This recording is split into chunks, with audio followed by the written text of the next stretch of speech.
So if we're going to try and help, we need to remember that our children are not mini adults. They're not mini us's. They don't think like us. They don't have the same perspective as us. So if you think of what Dr. Norris would have talked about earlier this evening, you have to think about cognitively and emotionally where are the youth at that you're working with. They are concrete thinkers, our youth, for the most part, until somewhere around 16, 17, 18.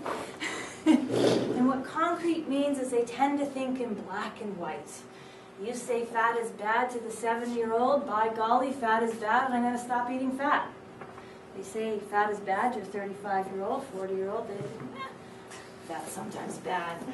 Okay, right? We kind of understand it differently. We have a different cognitive capacity, and that's our ability to do abstract thinking and to kind of put it all together, which young children just don't have. So we have to be really careful in how we present our messages. We need to remember something. I'm finished my growth. I'm shrinking, I think. I'm in that downhill slide, or going to be shorter every year.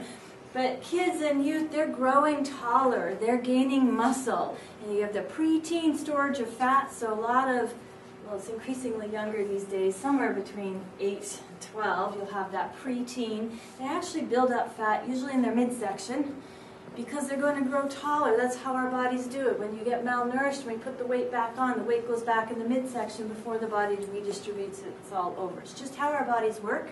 And a lot of people misunderstand that, and a lot of youth think, I'm getting fat. They're not getting fat. They're actually getting ready for a growth spurt. And we need to help our youth understand that there's a normalcy to looking a little different as we move through the preteen years into the teen years. That being said, not everybody gets that nice little preteen growth spurt of, sort of a little midsection bulging going out. Some people stay scrawny and skinny and still shoot up. But to remember that for the most part, that's what they'll do. They'll do the preteen storage of fat before the growth spurt happens. Important to remember that girls actually have to gain more fat to become women. So we go from childhood to being an adult woman, the percentage of body fat in your body must dramatically increase for you to become a woman, which means that you can, if you choose to, have children and procreate. And even if you don't choose to, you're not healthy if you haven't gained all that fat. Okay, so it's important to know that. Males actually gain more muscle through adolescence. Girls gain more fat, that's just how we're designed. Boys gain more muscle, that's just how they're designed. And as you can imagine what's going on in the media, you can imagine how this is highly problematic. There's disjointed change, and you need to remember this, and Dr. Norris gave that beautiful example, but you can have size 13 feet in a boy who's only 5'2", so he looks a bit like the clown, right? He's got the huge feet, and his growth hasn't gone up to go along with it. You've got the girl who's hit puberty well beyond any of her friends, so she's got breasts that nobody else does. You've got everybody who's moving along in a different place. Last bit of theory to carry in mind is what I call set point theory, which actually we don't teach people a lot about. I do this all the time, so I feel like I know it. It's deep down in my bones. But I don't think we talk about this enough in our society. The fact of our matter is our bodies work very hard to maintain our weight at a genetically predetermined set point based on my DNA. Okay? I didn't get to choose how tall I was. Nope. 5'4" and 3/4. Though a close friend of mine, the same height, argues that we're 5'4" and a half. But, so what's important is that in terms of weight and shape, that's also genetically predetermined.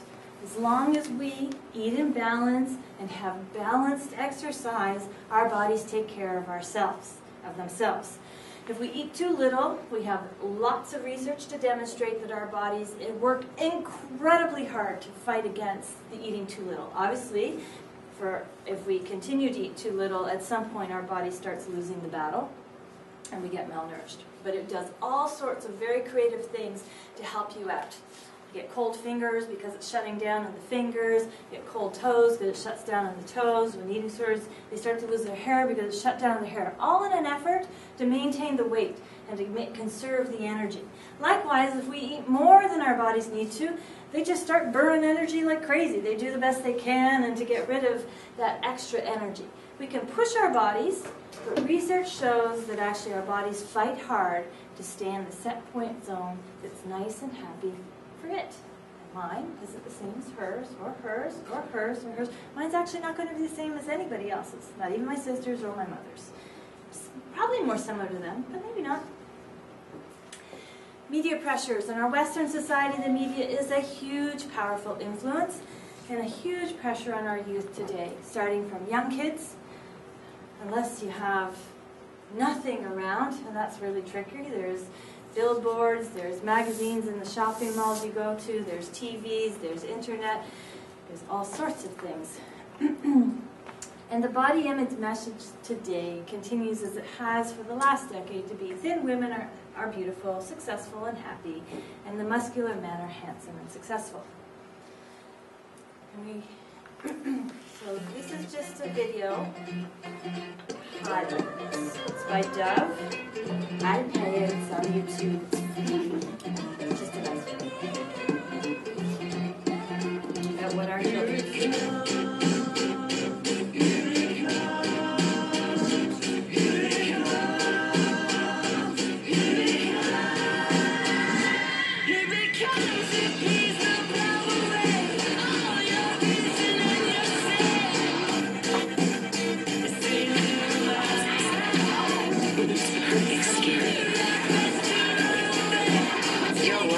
Smaller, lighter, tighter, thinner, softer. It really works.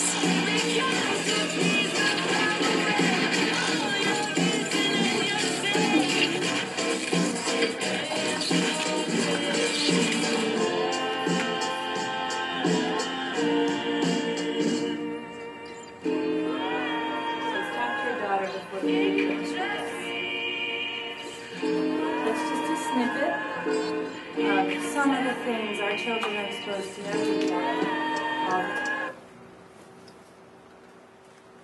This is just in case my video didn't work. So the women images are typically these thin images. The male images are all about the six-pack. So what are we going to do about all this? So that kind of sets the scene a little bit for you. This is why it matters. This is why we care. What are we going to do, each and every one of us, to promote positive body image in our children and our children's friends and the youth we work with, no matter what we do? The top number one thing we can all do is what I call sensitivity training. It's for educators, it's for parents, it's for people, for healthcare practitioners, anybody, is raising our own awareness about the role we play in influencing our children. And what we can do to recognize and act on things like weight discrimination and what we can do to improve body image for the children. So really, who is that? That's each and every one of us here tonight. Doesn't matter what you do, whether you have children or not, guaranteed at some place, at some time, you're interacting with someone who is a role model to children, or you're interacting with children and youth. So it does make a difference what each and every one of us does. Actions speak way louder than words. So getting at the talk, some of us in the front were talking about, we're wondering why our children say things. I was wondering the other day why my daughter kept saying, I don't care. And I was like, where'd she get that from? Well, she got it from me. She would say something like, that's not how I wanted to do it. Well, I told you to do it this way, so I don't care that Well, it's not so helpful. She comes back at me with, I don't care, Mommy. Yes, right. I perhaps should care what she says and have a different response. So sometimes we don't realize quite what our actions are saying. And really, the message I'd like to go home with tonight is just to stop and look at what you are like as a role model in terms of body image. What are your children and youth learning from you? Because we are that model. So if you take a moment right now and think of that, I'm not going to ask you to say it out loud, but in your heads, just to think about it for a little bit. What's your own experience been? And the crowd is mostly women. Have you ever been dissatisfied with your shape or size? Are you currently dissatisfied with your shape or size? How do you talk about weight? How do you talk about your own weight? Who do you talk to about it? Who's listening when you're talking about it? Am I always on or going on a diet or talking about one? Do I express guilt when I eat certain kinds of foods? Do I make negative comments about what other people look like?